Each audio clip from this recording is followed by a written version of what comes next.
Chargé émotionnellement, il souligne l'urgence avec un appel à l'éveil spirituel. Et si je te disais que certaines personnes répètent « Astaghfirullah » des centaines de fois par jour, pendant des années, sans jamais ressentir les immenses bienfaits que cette parole est censée apporter? Et si le problème n'était pas le nombre de fois où elle prononce ces mots, mais la manière dont elle les prononce, imaginez un instant, tu traverses des difficultés financières, les portes semblent fermées, les problèmes s'accumulent, ton cœur est lourd, tes invocations semblent sans réponse. Alors tu entends encore et encore, fais beaucoup d'istighfar. Tu commences alors à répéter « Astaghfirullah, Astaghfirullah, Astaghfirullah ». Mais les jours passent, puis les semaines, puis parfois les mois, et rien ne semble changer. Alors une question commence à naître dans ton cœur. Pourquoi? Pourquoi Allah a-t-il promis tant de bienfaits à ceux qui demandent pardon, alors que tant de personnes ne voient aucun changement dans leur vie? La réponse pourrait te surprendre. Et surtout, elle pourrait transformer complètement ta manière d'adorer Allah. Car aujourd'hui, nous allons découvrir un secret que beaucoup ignorent. Un simple changement, une différence apparemment minuscule, mais qui peut faire toute la différence entre un istighfar récité par habitude et un istighfar capable de bouleverser une vie entière. Ne quitte surtout pas cette vidéo, car dans quelques instants, nous allons découvrir ce que le Coran révèle à propos du pardon d'Allah. Nous verrons également comment les prophètes utilisaient l'istighfar lorsqu'ils faisaient face aux épreuves les plus difficiles. Et surtout, nous découvrirons pourquoi certaines personnes voient leur situation changer après avoir corrigé une seule chose dans leur façon de demander pardon à Allah. Mais avant cela, prends quelques secondes. Assalamu alaikum wa rahmatullahi wa barakatuh. Chers frères et sœurs, bienvenue sur la voie de l'islam. Avant de commencer, n'oubliez pas d'appuyer sur le bouton « J'aime ». Votre soutien nous encourage à vous proposer encore plus de contenu de qualité. Croyez-moi, vous ne voulez pas manquer ce que nous vous réservons aujourd'hui. Si vous n'êtes pas encore abonné, c'est le moment.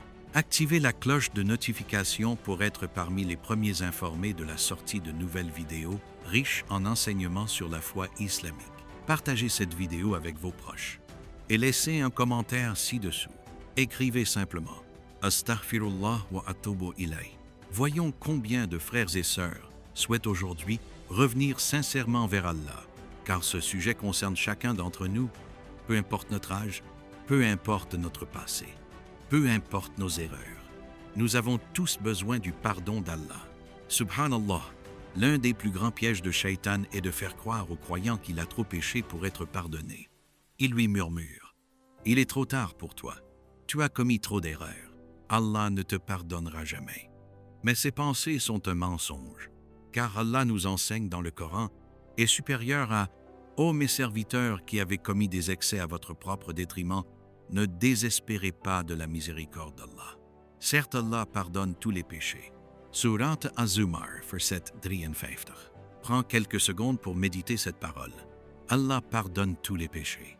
Tous, pas certains, pas seulement les petits, tous, à condition de revenir sincèrement vers lui, et c'est précisément là que se trouve le secret que beaucoup ignorent. Car l'istighfar n'est pas seulement une phrase, ce n'est pas uniquement un mot que l'on répète machinalement. C'est un acte du cœur, une démarche spirituelle profonde, une reconnaissance sincère de notre faiblesse devant Allah, et lorsque cette réalité pénètre véritablement le cœur, les résultats deviennent parfois extraordinaires.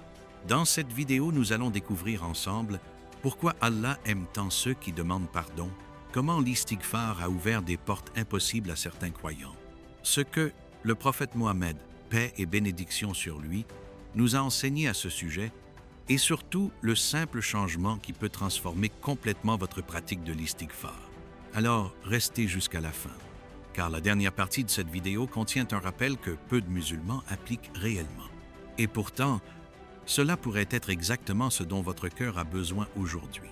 Avant de continuer, écrivez dans les commentaires.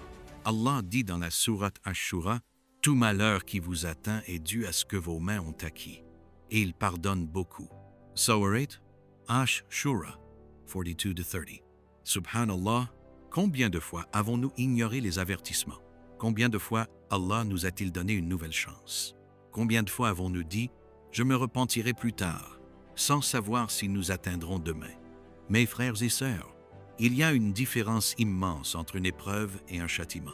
Une épreuve rapproche le croyant d'Allah, mais un châtiment éloigne le cœur encore davantage. Lorsque l'épreuve vous pousse vers la prière, les invocations et le repentir, cela peut être un signe de miséricorde. Mais lorsque les péchés augmentent, lorsque le cœur devient dur, lorsque les rappels ne provoquent plus aucune émotion, alors le danger devient immense. Et malheureusement, beaucoup ne s'en rendent compte qu'au moment où il est déjà trop tard. Un homme racontait qu'il avait passé des années à vivre dans les péchés. Il disait « Au début, je ressentais de la culpabilité. Puis progressivement, je ne ressentais plus rien. Je pouvais écouter des rappels islamiques sans être touché. Je pouvais manquer les prières sans inquiétude. Et c'est là que j'ai compris que mon cœur était en train de mourir. Subhanallah, le pire n'est pas seulement de tomber dans le péché. Le pire, c'est de ne plus ressentir que c'est un péché. Et aujourd'hui, beaucoup de gens vivent exactement cela. Ils rient, ils publient, ils s'amusent. Mais intérieurement, leur relation avec Allah s'effondre lentement. C'est pourquoi cette vidéo est si importante. Parce que certains signes doivent être reconnus avant qu'il ne soit trop tard. Avant que le cœur ne se ferme complètement, avant que la mort n'arrive sans avertissement, avant que les regrets deviennent inutiles. Alors prenez ce rappel au sérieux. Écoutez avec votre cœur et demandez sincèrement à Allah de vous guider. Écrivez maintenant dans les commentaires « Ya Allah, ne me laisse jamais m'éloigner de toi ». Écrivez-le avec sincérité, car peut être qu'aujourd'hui sera le jour où un cœur reviendra vers Allah. Et dans quelques instants, nous allons découvrir le premier signe terrifiant. Un signe silencieux, mais qui peut indiquer que Allah retire progressivement sa lumière du cœur d'un serviteur. Mes chers frères et sœurs, le premier signe terrifiant qu'Allah peut être en colère contre un serviteur, c'est lorsque son cœur commence à mourir spirituellement.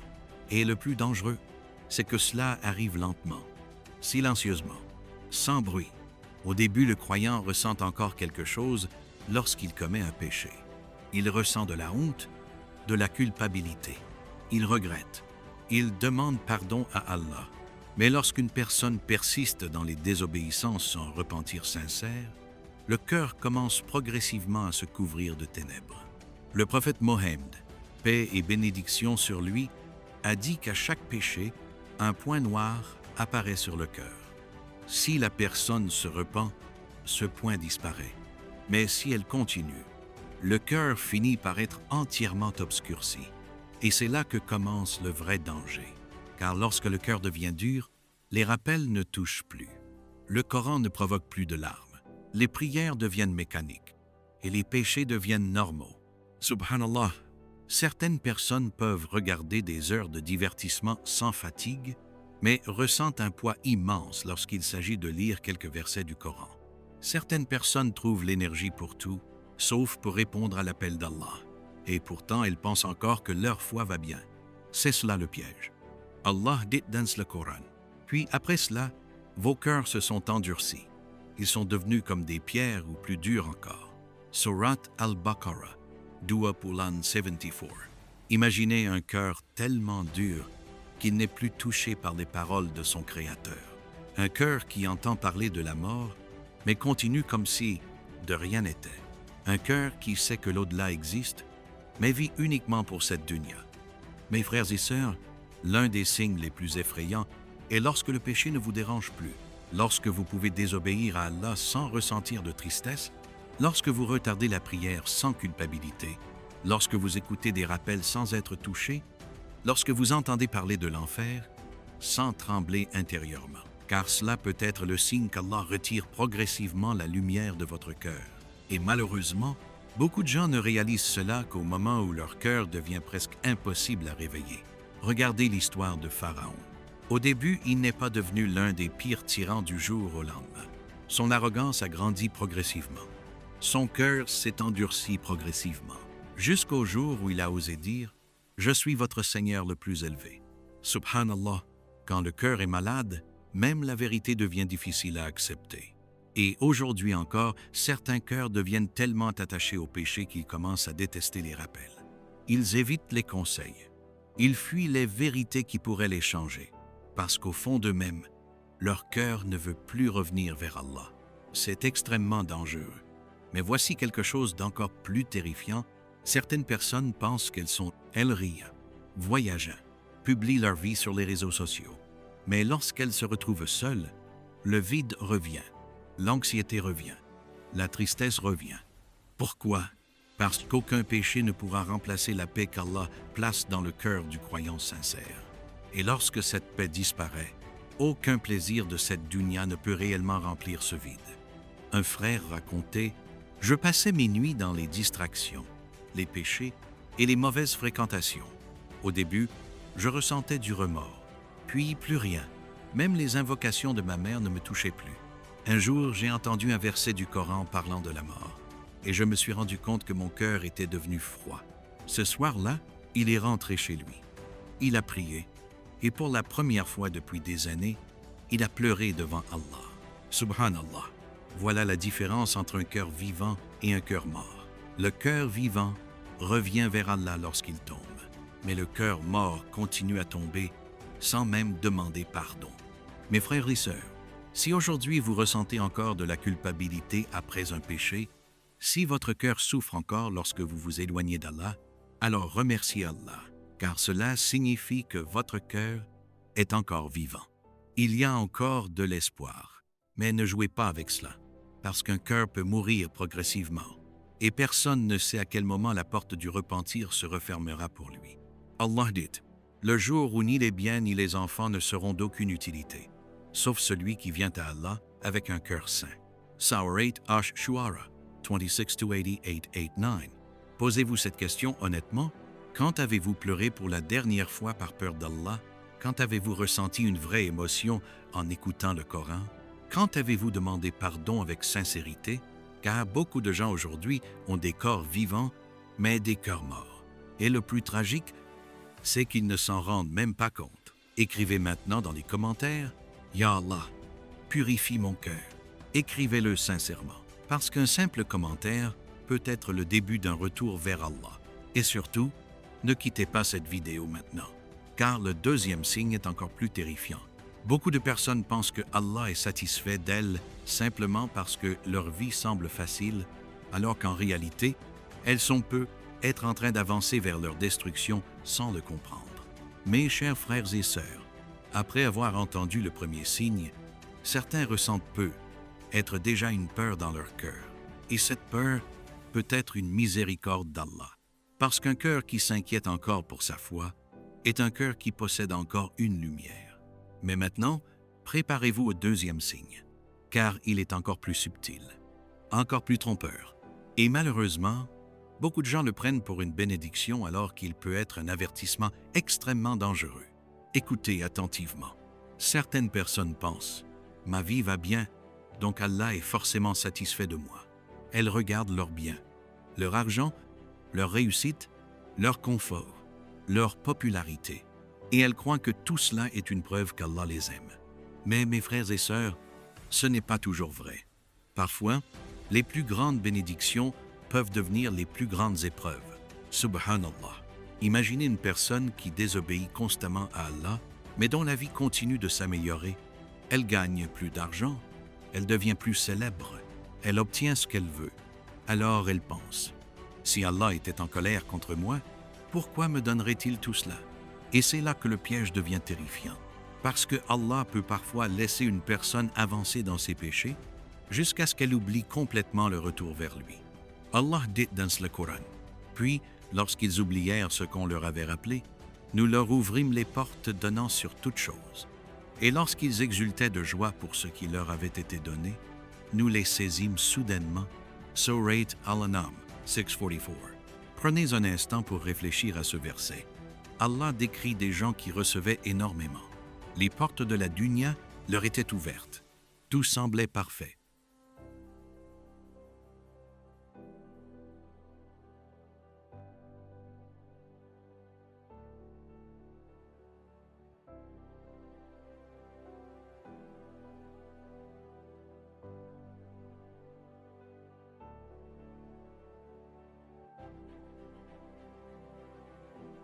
Mais derrière cette abondance, un danger immense était caché, car ils avaient oublié Allah. Et le pire, c'est qu'ils ne voyaient même plus le danger arriver. Mes frères et sœurs, aujourd'hui encore, certaines personnes vivent exactement cela. Plus elles s'éloignent d'Allah, plus elles deviennent à l'aise dans leur vie. Et Shaitan leur murmure « Tu vois, tout va bien, continue ». Mais la vraie question est « Votre succès vous rapproche-t-il d'Allah ou vous éloigne-t-il davantage? Votre argent augmente-t-il votre gratitude? Ou votre arrogance? Votre confort nourrit-il votre foi? Ou votre négligence?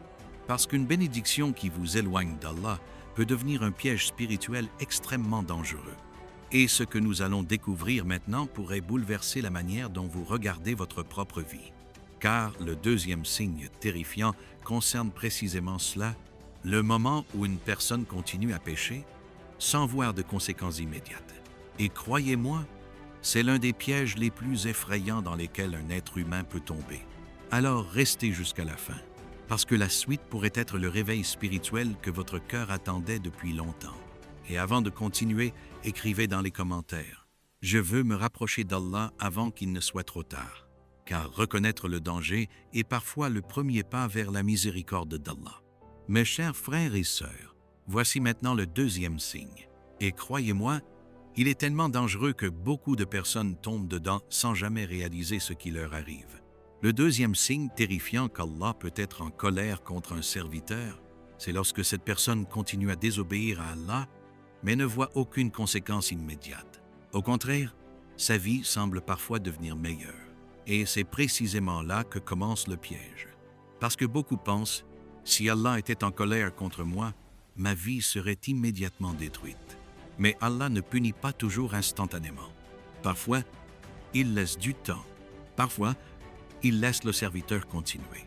Et parfois, il ouvre même les portes de la dunya à cette personne, non pas comme récompense, mais comme une épreuve encore plus grande. Subhanallah, le pire piège n'est pas toujours la pauvreté, ni la maladie, ni les difficultés. Le pire piège peut être une vie confortable qui éloigne progressivement le cœur d'Allah. Imaginez quelqu'un qui vit dans les péchés. Il manque les prières. Il consomme l'illicite. Il ment. Il trompe. Il oublie Allah. Mais malgré cela, l'argent entre. Les projets réussissent. Les gens l'admirent. Et petit à petit, cette personne commence à croire qu'elle est intouchable, qu'Allah est satisfait d'elle, qu'elle pourra toujours se repentir plus tard. Mais, mes frères et sœurs, c'est exactement comme cela que les peuples du passé ont été détruits. Regardez Qarûn. Allah lui avait donné des richesses immenses, des trésors tellement lourds que plusieurs hommes étaient nécessaires pour porter les clés. Et au lieu de remercier Allah, il est devenu arrogant. Il pensait que sa richesse venait uniquement de lui-même. Son cœur s'est attaché à la dunya. Il a oublié Allah. Et un jour, Allah fit engloutir Qarûn et ses richesses dans la terre. Subhanallah, tout semblait parfait, jusqu'au moment où tout s'est effondré.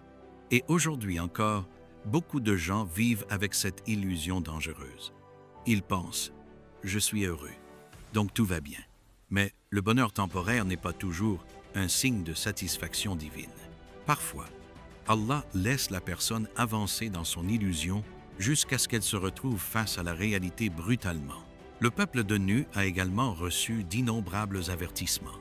Pendant des années, des décennies, mais ils continuaient à se moquer, à ignorer la vérité. Ils vivaient normalement, ils mangeaient, riaient, construisaient leur vie. Et pendant tout ce temps, ils croyaient avoir encore le contrôle. Puis le châtiment est arrivé soudainement. Et il était trop tard. Mes frères et sœurs, l'une des choses les plus effrayantes est qu'Allah peut retirer les bénédictions spirituelles avant même de retirer les bénédictions matérielles.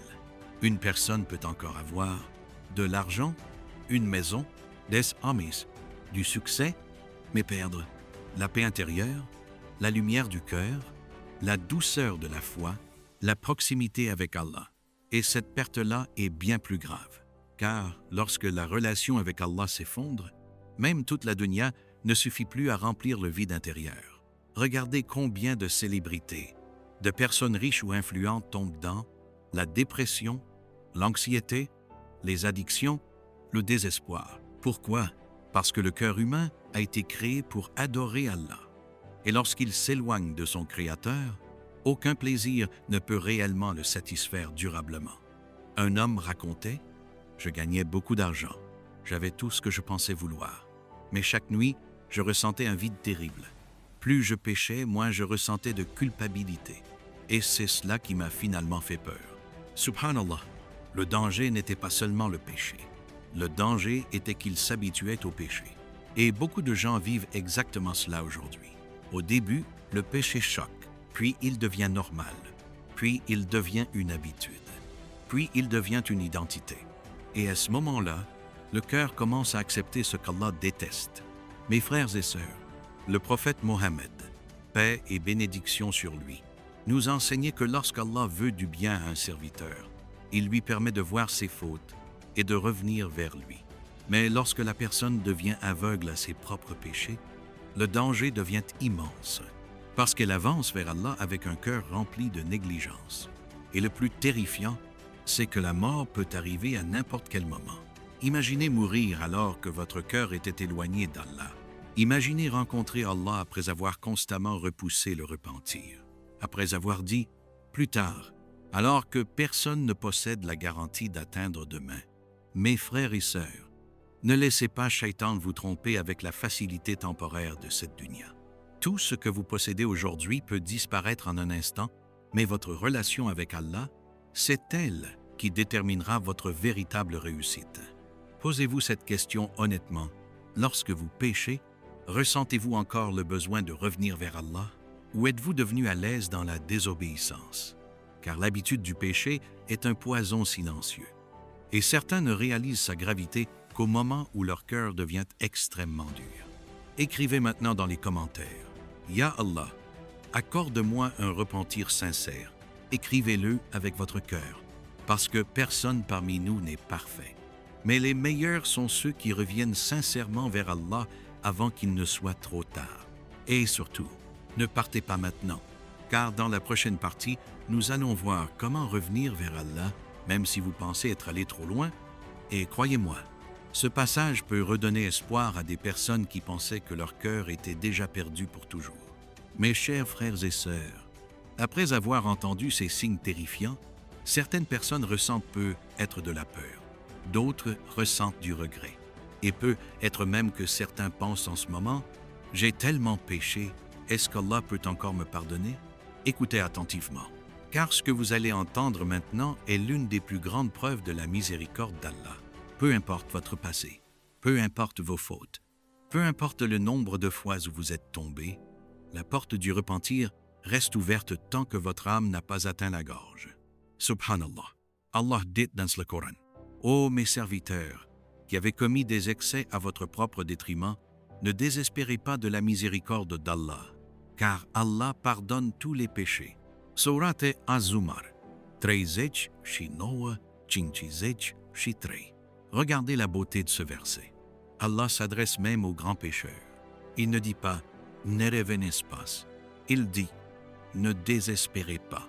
Parce que Shaitan a deux objectifs, vous pousser au péché, puis vous faire croire qu'il est trop tard pour revenir. Mais tant que vous êtes vivant, le retour vers Allah est encore possible. Et peut être que cette vidéo est justement un signe qu'Allah veut encore votre bien. Peut être qu'Allah vous a guidé vers ce rappel pour réveiller votre cœur avant qu'il ne soit trop tard. Alors, comment revenir sincèrement vers Allah? La première chose, c'est reconnaître ses fautes avec humilité. Arrêtez de justifier vos péchés. Arrêtez de repousser le repentir. Arrêtez de penser « je changerai plus tard » parce que personne ne connaît le jour de sa mort. Le repentir sincère commence lorsque le cœur reconnaît « Ya Allah, j'ai besoin de toi ». La deuxième chose, c'est revenir à la prière, même si vous êtes tombé 1000 fois, même si vous vous sentez hypocrite, même si Shaitan vous dit « tu es trop loin », priez quand même, parce que la prière est la corde entre vous et Allah. Et tant que cette corde existe encore, il y a encore de l'espoir. Mes frères et sœurs, beaucoup de personnes ont changé leur vie grâce à une seule prière sincère au milieu de la nuit. Un seul moment de larmes, une seule invocation prononcée avec vérité. Subhanallah.